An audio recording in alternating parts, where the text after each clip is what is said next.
Hello guys. So we've got up to part 3 of the witches and we've been learning a bit more about the Grand High Witch. The next morning we sailed for England and soon I was back in the old family house in Kent, but this time with only my grandmother to look after me. Then the Easter term began and every weekday I went to school and everything seemed to have come back to normal again.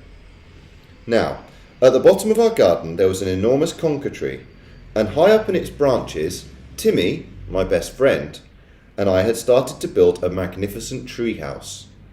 We were able to work on it only at the weekends, but we were getting along fine.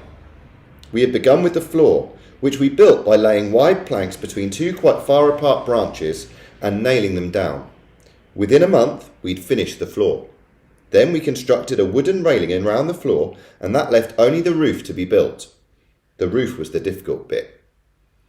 One Saturday afternoon, when Timmy was in bed with flu, I decided to make a start on the roof all by myself.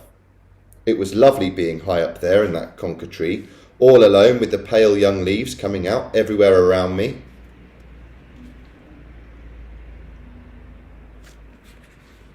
It was like being in a big green cave, and the height made it extra exciting. My grandmother had told me that if I fell I would break a leg, and every time I looked down I got a tingle down my spine. I worked away, nailing the first plank on the roof. Then suddenly, out of the corner of my eye, I caught sight of a woman standing immediately below me. She was looking up at me and smiling in the most peculiar way. When most people smile, their lips go out sideways. This woman's lips went upwards and downwards, showing all her front teeth and gums. The gums were like raw meat. It's always a shock to discover that you're being watched when you think you're alone. And what was this strange woman doing in our garden anyway? I noticed that she was wearing a small black hat and she had black gloves on her hands, and the gloves came nearly up to her elbows. Gloves. She was wearing gloves. I froze all over. "I have a present for you," she said, still staring at me. Still smiling, still showing her teeth and gums. I didn't answer. "Come down out of that tree, little boy," she said, "and I shall give you the most exciting present you've ever had." Her voice had a curious rasping quality. It made a sort of metallic sound, as though her throat was full of drawing pins.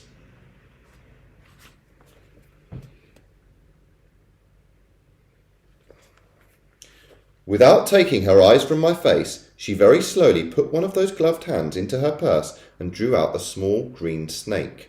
She held it up for me to see. "It's tame," she said. The snake began to coil itself around her forearm. It was brilliant green. "If you come down here, I shall give him to you," she said. "Oh, Grandmama," I thought, "come and help me." Then I panicked. I dropped the hammer and shot up that enormous tree like a monkey. I didn't stop until I was as high as I could possibly go, and there I stayed, quivering with fear. I couldn't see the woman now. There were layers and layers of leaves between her and me. I stayed up there for hours and I kept very still. It began to grow dark. At last I heard my grandmother calling my name. "I'm up here," I shouted back. "Come down at once," she called out. "It's past your supper time." "Grandmama," I shouted, "has that woman gone?" "What woman?" my grandmother called back. "The woman in the black gloves." There was silence from below. It was the silence of somebody who is too stunned to speak. "Grandmama," I shouted again, "has she gone?" "Yes," my grandmother answered at last. "She's gone. I'm here, my darling. I'll look after you. You can come down now." I climbed down. I was trembling. My grandmother enfolded me in her arms. "I've seen a witch," I said. "Come inside," she said. "You'll be all right with me." She led me into the house and gave me a cup of hot cocoa with lots of sugar in it. "Tell me everything," she said. I told her. By the time I'd finished, it was my grandmother who was trembling. Her face was ashy grey, and I saw her glance down at that hand of hers that didn't have a thumb. "You know what this means?" she said. "It means that there is one of them in our district. From now on, I am not letting you walk alone to school." Do you think she could be after me specially? I asked. No, she said. I doubt that. One child is as good as any other to these creatures. It is hardly surprising that after that I became a very witch-conscious little boy. If I happened to be alone on the road and saw a woman approaching who was wearing gloves, I would quickly skip across to the other side. And as the weather remained pretty cold during the whole of that month, nearly everybody was wearing gloves. Curiously enough, though, I never saw the woman with the green snake again. That was my first witch, but it wasn't my last. The next chapter is called Summer Holidays. The Easter holidays came and went, and the summer term began at school. My grandmother and I had already planned to take our summer holiday in Norway, and we talked about almost nothing else every evening. She booked a cabin for us each on the boat from Newcastle to Oslo at the earliest possible moment after my school broke up, and from Oslo she was going to take me to a place she knew down on the south coast, near Arendal, where she had spent her own summer holidays as a child nearly 80 years ago. All day long, she said, my brother and I were out in the rowing boat. The whole coast is dotted with tiny islands and there's nobody on them.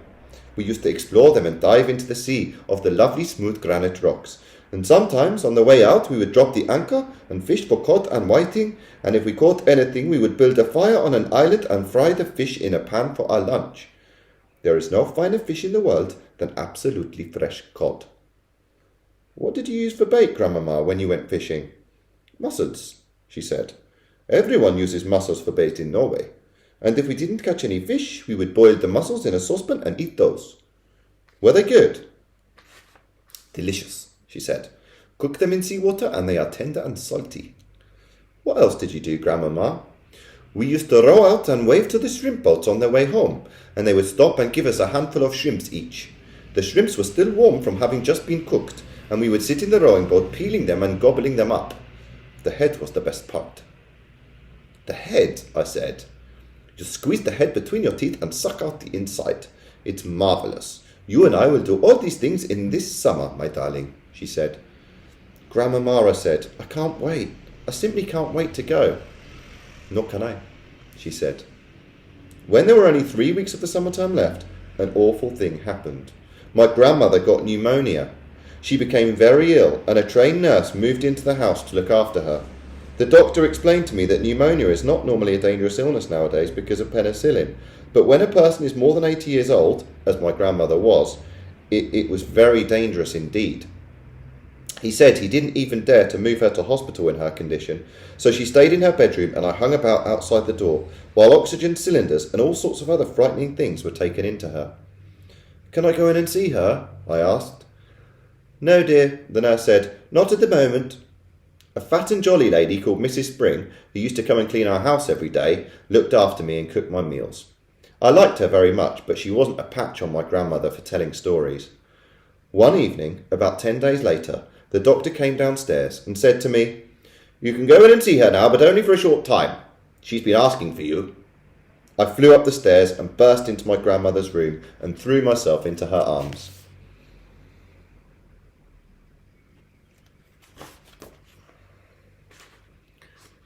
Hey there, the nurse said. Be careful with her. Will you be all right now, Grandmama? I asked. The worst is over, she said. I'll soon be up again. Will she? I said to the nurse. Oh, yes, the nurse answered, smiling. She told us she simply had to get better because she had to look after you. I gave her another hug. They won't let me have a cigar, she said, but you wait till they're gone. She's a tough old bird, the nurse said. We'll have her up in another week. The nurse was right. Within a week, my grandmother was thumping around the house with her gold-topped cane and interfering with Mrs. Spring's cooking. I thank you for all your help, Mrs. Spring, she said, but you can go home now. Oh, no, I can't, Mrs. Spring said. Doctor told me to see that you take it very easy for the next few days. The doctor said more than that. He dropped a bombshell on my grandmother and me by telling us that on no account were we to risk the journey to Norway this summer. Rubbish, my grandmother said. I've promised him we'll go. It's too far, the doctor said. It would be very dangerous. But I'll tell you what you can do. You can take your grandson to a nice hotel on the south coast of England instead. The sea air is just what you need. Oh, no, I said. Do you want your grandmother to die? The doctor asked me. Never, I said. Then don't let her go on a long journey this summer. She's not yet strong enough. And stop her smoking those vile black cigars. In the end, the doctor had his way about the holiday, but not about the cigars. Rooms were booked for us in a place called the Hotel Magnificent in the famous seaside town of Bournemouth. Bournemouth, my grandmother told me, was full of old people like herself. They retire there by the thousand because the air was so bracing and healthy it kept them, so they believed, alive for a few extra years. Does it? I asked. Of course not, she said. It's tommy rot. But just for once, I think we've got to obey the doctor. Soon after that, my grandmother and I took the train to Bournemouth and settled into the Hotel Magnificent. It was an enormous white building on the seafront, and it looked to me like a pretty boring place to spend a summer holiday in. I had my own separate bedroom, but there was a door connecting my room with my grandmother's room, so that we could visit each other without going into the corridor. Just before we left for Bournemouth, my grandmother had given me, as consolation, a present of 2 white mice in a little cage, and of course I took them with me. They were terrific fun, those mice. I called them William and Mary, and in the hotel I set out right away teaching them to do tricks. The first trick I taught them was to creep up the sleeve of my jacket and come out by my neck. Then I taught them to climb up the back of my neck onto the top of my head. I did this by putting cake crumbs in my hair. On the very first morning after our arrival, the chambermaid was making my bed when one of the mice poked its head out from under the sheets. The maid let out a shriek that brought a dozen people running to see who was being murdered. I was reported to the manager. There followed an unpleasant scene in the manager's office with the manager, my grandmother and me. The manager, whose name was Mr. Stringer, was a bristly man in a black tailcoat. "I cannot permit mice in my hotel, madam," he said to my grandmother. "How dare you say that when your rotten hotel is full of rats anyway?" my grandmother said. "Rats?" cried Mr. Stringer, growing mauve in the face. "There are no rats in this hotel." "I saw one this very morning," my grandmother said. "It was running down the corridor into the kitchen." "That is not true," cried Mr. Stringer. "You had better get the rat catcher in at once," my grandmother said, "before I report you to the public health authorities. I expected rats scuttling all over the kitchen floor and stealing the food off the shelves and jumping in and out of the soup."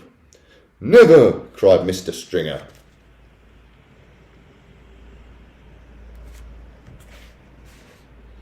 "No wonder my breakfast toast was all nibbled around the edges this morning," my grandmother went on relentlessly. "No wonder it had a nasty ratty taste. If you're not careful, the health people will be ordering the entire hotel to be closed before everyone gets typhoid fever." "You are not being serious, madam," Mr. Stringer said. "I was never more serious in my life," my grandmother said. Are you not going to allow my grandson to keep his white mice in his room?" The manager knew when he was beaten. "May I suggest a compromise, madam?" he said. "I will permit him to keep them in this room as long as they are never allowed out of the cage. How's that?" "That will suit us very well," my grandmother said, and she stood up and marched out of the room with me behind her. There is no way you can train mice inside a cage. Yet I dared not let them out because the chambermaid was spying on me all the time. She had a key to my door, and she kept bursting in at all hours, trying to catch me with the mice out of the cage. She told me that the first mouse to break the rules would be drowned in a bucket of water by the hall porter. I decided to seek a safer place where I could carry on with the training.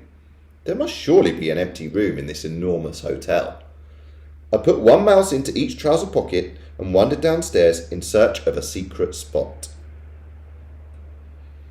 The ground floor of the hotel was a maze of public rooms, all of them named in gold letters on the doors. I wandered through the lounge, and the smoking room, and the card room, and the reading room, and the drawing room. None of them was empty. I went down a long, wide corridor, and at the end of it I came to the ballroom. There were double doors leading into it, and in front of the doors there was a large notice board on a stand. The notice on the board said, "RSPCC meeting, strictly private.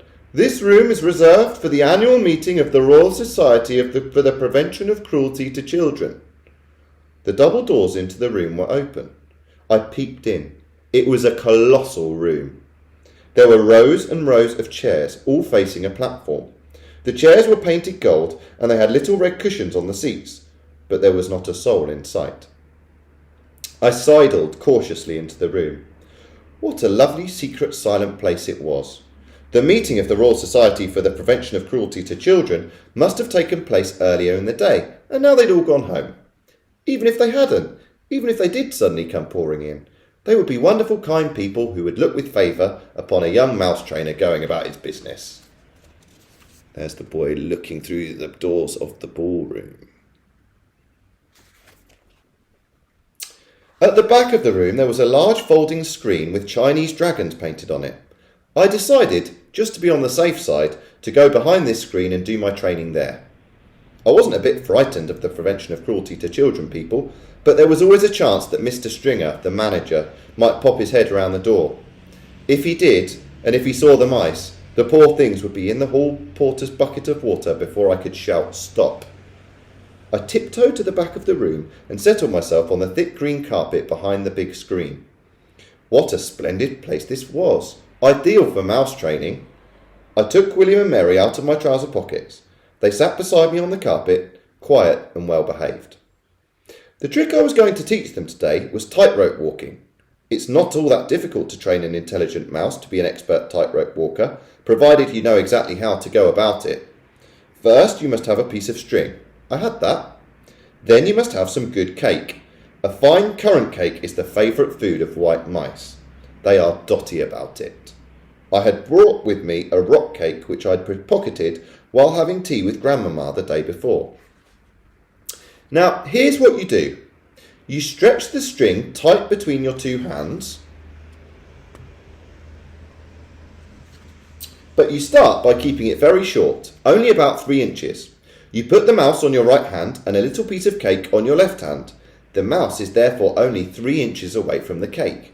He can see it and he can smell it. His whiskers twitch with excitement. He can almost reach the cake by leaning forward, but not quite. He only has to take 2 steps along the string to reach the tasty morsel. He ventures forward, one paw on the string, then the other. If the mouse has a good sense of balance, and most of them have, he will get across easily. I started with William. He walked the string without a moment's hesitation. I let him have a quick nibble of the cake just to whet his appetite. Then I put him back on my right hand. This time I lengthened the string. I made it about 6 inches long. William knew what to do now. With superb balance, he walked step by step along the string until he reached the cake. He was rewarded with another nibble. Quite soon, William was walking a 24-inch tightrope, or rather tight string, from one hand to the other to reach the cake. It was wonderful to watch him. He was enjoying himself tremendously. I was careful to hold the string near the carpet, so that if he did lose his balance, he wouldn't have far to fall. But he never fell. William was obviously a natural acrobat, a great tightrope walking mouse. Now it was Mary's turn. Just have another little look at the mice there as he's doing his training. I put William on the carpet beside me and rewarded him with some extra crumbs and a currant. Then I started going through the same routine all over again with Mary. My blinding ambition, you see, my dream of dreams, was to become one day the owner of a white mouse circus. I would have a small stage with red curtains in front of it, and when the curtains were drawn apart, the audience would see my world-famous performing mice walking on tight ropes, swinging from trapezes, turning somersaults in the air, bouncing on trampolines, and all the rest of it. I would have white mice riding on white rats, and the rats would gallop furiously round and round the stage. I was beginning to picture myself travelling first class all over the globe with my famous white mouse circus, and performing before all the crowned heads of Europe. I was about halfway through Mary's training when suddenly I heard voices outside the ballroom door. The sound grew louder. It swelled into a great babble of speech from many throats. I recognised the voice of the awful hotel manager, Mr. Stringer. Help, I thought. But thank heavens for the huge screen. I crouched behind it and peered through the crack between 2 of the folding sections. I could see the entire length and width of the ballroom without anyone seeing me. "Well, ladies, I'm sure you'll be quite comfortable in here," Mr. Stringer's voice was saying. Then all in through the double doors he marched, black tailcoat and all, spreading his arms wide as he ushered in a great flock of ladies. If there is anything we can do for you, do not hesitate to let me know, he went on. Tea will be served for you all on the Sunshine Terrace after you've concluded your meeting. With that, he bowed and scraped himself out of the room as a vast herd of ladies from the Royal Society for the Prevention of Cruelty to Children came streaming in. They wore pretty clothes, and all of them had hats on their heads. Interesting. The next chapter's called The Meeting. I wonder if you can predict anything that you might think might happen in the next chapter. Should be interesting. See you then.